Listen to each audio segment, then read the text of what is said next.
Magandang umaga sa ating lahat. Narito ang ating unang bagyo sa buwan ng Nobyembre. Si Bagyong Marce na po ang ating binabantayan at nasa loob na ito ng ating Philippine Area of Responsibility.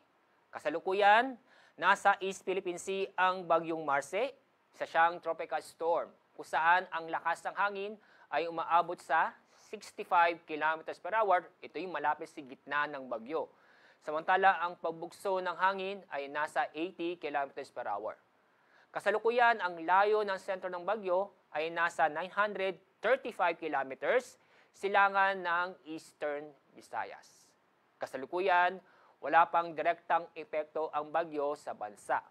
Pero, yung extension ng bagyo o tinatawag po nating trough ng bagyo ay umaabot sa silangang bahagi ng Luzon at ganoon din sa silangang bahagi ng Visayas. Kaya sa kasalukuyan, inaasahan ngayong araw ang bahagyang maulap hanggang sa maulap ang kalangitan na may kasamang isolated na pag-ulan or thunderstorm. Itong bagyo nito ay inaasahan ng kikilos sa direksyon west-northwest o papalapit sa kalupaan at maaring tumbukin ang extreme northern Luzon.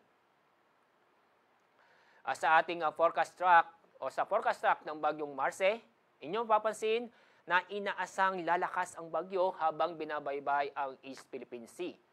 Maaring umabot sa typhoon category ang bagyo bago tumama sa kalupaan.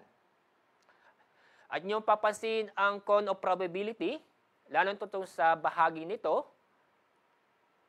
Sa ngayon, ang track ng bagyo o forecast track ng bagyo ay tatama yung sentro ng bagyo o dadaan sa Babuyan Islands.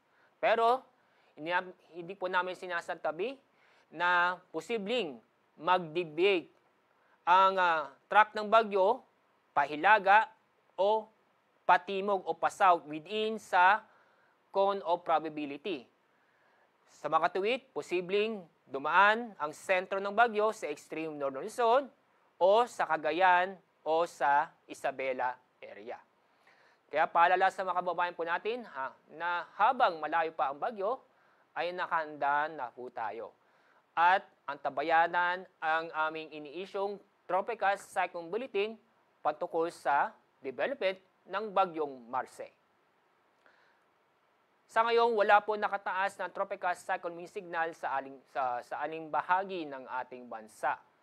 Pero may naasahan tayong pagbugso ng malalakas na hangin ngayong araw.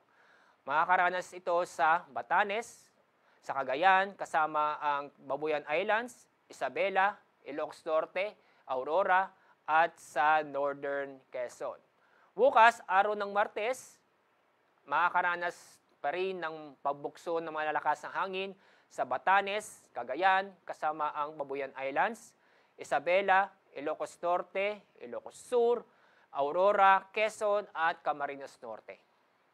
Inaasahan din pagdating ng Miyerkules na makakaranas ng pagbugso ng malalakas na hangin sa Ilocos Region, Quezon, Camarines Norte, Camarines Sur at sa Catanduanes.